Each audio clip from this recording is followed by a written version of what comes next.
A partir de hoje, você poderá trabalhar de onde quiser. Vai começar podendo ganhar pelo menos R$ 1.000 logo no primeiro mês.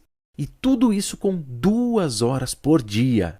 Está nas suas mãos a oportunidade que você tanto buscava para trabalhar de casa e ganhar um bom dinheiro. Você falou 2 coisas que me chamam bastante atenção. Uma delas é a questão de começar a fazer com que as tarefas mais manuais elas sejam automatizadas. Sim. Logo, se você tinha contratado um estagiário para fazer esse tipo de trabalho, talvez você possa colocar ele para fazer um tipo de trabalho mais criativo ou alguma coisa, enfim, que vai gerar mais valor do que uma tarefa extremamente repetitiva. 2 coisas me vieram à cabeça. A primeira é que, eu não sei se vocês sabem, mas a Netflix, que fica na cidade de Los Gatos, também dentro desse Vale do Silício, eles só contratam programadores sêniors. Eles pagam o maior salário do Vale do Silício, é mais ou menos $500 mil por ano. E não porque são bonzinhos. Não porque são bonzinhos, é porque tem toda uma cultura. Vale. Não sei se vocês já leram o livro, né? Tipo, dos 100 regras lá, enfim. Enfim, se vocês quiserem, depois posso falar um pouquinho mais, mas o ponto é, eles não têm pessoas pleno e júnior, apenas seniores. Por quê? A escala é essa, é júnior, pleno, sênior. Júnior, pleno, sênior, e depois do sênior, essas empresas têm outras escalas também na carreira, né? Que a gente fala que são carreiras em Y. Você pode ir para gerenciamento, você se tornar um gestor, ou você pode ir para carreira especialista, continuar sendo programador depois de 60 anos na área, tá tudo bem. Janotto, por exemplo, foi gerenciamento. Foi para gerenciamento, exato. Aqui no Brasil, essa cultura não é muito... Apesar de muitas empresas falarem que acontece, na real é bem difícil encontrar uma empresa que de fato tenha esse caminho mais especialista. Lá fora, principalmente nos Estados Unidos, é muito comum. Aí você tem outras nomenclaturas. Depois do senior, você tem, por exemplo, staff engineer, você tem o Principal Engineer, e aí quando você está num nível assim, muito alto, mesmo nível do diretor, algumas empresas chamam de Distinguished. Mas o ponto aqui por que ele só contrata a partir de Sênior? O meu amigo que trabalha lá, ele trabalhou 7 anos no Spotify lá na Suécia, que também é um polo muito grande, tanto de empresas de jogos quanto de empresas como o Spotify. Ele trabalhou 7 anos lá, e lá tem muito júnior, pleno e tudo mais. E aí ele foi contratado para a Netflix morar na cidade de Los Gatos. E ele falou para mim que o ponto tudo o que é manual que poderia ser feito por um júnior foi automatizado. Absolutamente tudo. Muito bom. Tudo. E aí, eles... até um insight... Não precisa mais de um júnior. Tá tudo automatizado. Exato. E, sem dúvida, isso dá um trabalhão, né? Então, às vezes, você passa um tempão criando essa automatização para depois você ganhar eficiência lá na frente. Enfim. Então, assim, foi uma decisão específica, muito específica, tá? Não tô falando que é para fazer isso, mas, assim, foi uma decisão que eles tomaram. E aí, quando a gente voltou do Vale do Silício, eu e o Thiago, a gente criou um post com 19 insights que a gente tirou de lá. E um deles foi poucos e bons.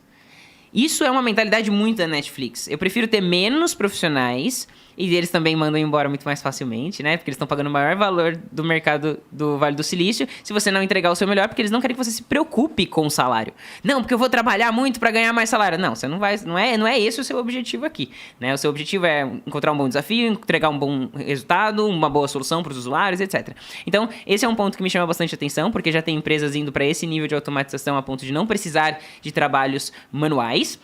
Mas, assim, é um caso muito específico, mas fica o insight, né? Essa necessidade. E Não é o meu caso. E o outro ponto é o que você falou do estoque. Eu já derrubei esse negocinho 2 vezes. Que é o negócio do estoque. O que você fez aí? Aí a gente pode entrar um pouquinho nessa questão dos dados, que é uma das jornadas que a gente tem dentro da Start, que hoje a gente está alimentando com lives semanais. Hoje mesmo tem uma live com o Carlos Mello, que é um ex-piloto da Força Aérea, e um ex-head cientista de dados do Centro de Operações Militares e Espaciais aqui do Brasil. Hoje é cientista de dados. E por que eu estou falando de dados? Porque o que você fez? Você gerenciou os seus dados. E a partir do gerenciamento dos seus dados, você passou a ter controle. Você passou a ter controle. E se a gente parar para pensar, talvez nas maiores empresas, você mencionou o Uber. Uber tem carro?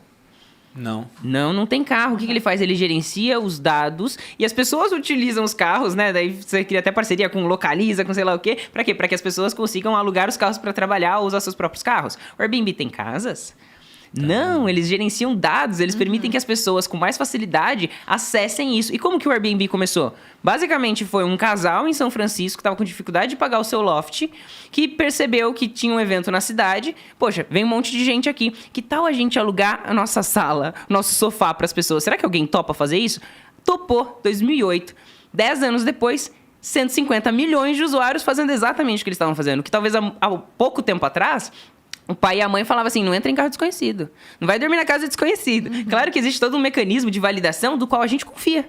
A gente acredita que o Airbnb fez uma boa curadoria, que aquela notinha ali feita pelos outros usuários, colaborativo e descentralizado, como você falou, permite com que a gente se sinta seguro para ir na casa de uma pessoa da qual a gente completamente desconhece ou entrar no carro de alguém e saber que ele vai viajar comigo 2 horas e ele não vai me matar no meio do caminho. Então, o que a gente está falando? Gestão de dados. E as empresas que estão percebendo isso agora, apesar de hoje já ter muito papel para cientista, analista de dados, business intelligence, que são vários papéis dentro desse universo chamado dados, as empresas que começaram a armazenar agora dados, vai levar um tempinho para que ela tenha um volume de dados suficiente para fazer algumas coisas que demandem muito volume de dados, como machine learning, que demanda de fato um volume. Inclusive o Carlos Mello tem uma história muito legal, que é a seguinte, ele conta nos cursos dele. Ele e a esposa decidiram, vamos morar de aluguel em tal região. Aí começaram a entrar sites, App Imóveis, enfim, Quinto Andar, todos os dias as mesmas buscas e tudo mais. Na hora que eles achavam uma casa legal, tentava falar com o proprietário, já tem uma pessoa aqui interessada. Aí ele foi lá e escreveu um código, que a gente chama de web scraping, é como se ele pegasse um código e ficasse todo dia acessando esses sites, mapeando casas novas. Então ele fez um produto que baixava todas as casas que estavam disponíveis. Ele criou um funcionário. Quando entrava uma nova, mandava uma mensagem no grupo do Telegram que estava ele e a esposa, e ele pegava o telefone e ligava. E rapidamente ele conseguiu alugar uma casa. Meu Deus. Não, mas tem muitas coisas interessantes, né? Eu ia começar até citando a importância da tecnologia na empresa, porque, por exemplo, essa pessoa que cuida da parte técnica da empresa da Malu virou sócia dela. E ela não é uma pessoa formada em programação. Ela não programa, mas ela tem essa habilidade de pegar... Um pouquinho. Ela programa Ela entende um pouco, mas ela tem... A maior habilidade dela é pegar os aceleradores tecnológicos que já existem e implantar na empresa. Ela é boa em enxergar e falar, isso daqui, essa ferramenta vai dar certo aqui. Ela já entende isso. Ela fala, se isso aqui está muito difícil de fazer, alguém criou uma ferramenta para tornar mais fácil. Vamos usar a ferramenta, implanta e a empresa ganha eficiência a ponto de poder fazer mais coisas com menos pessoas.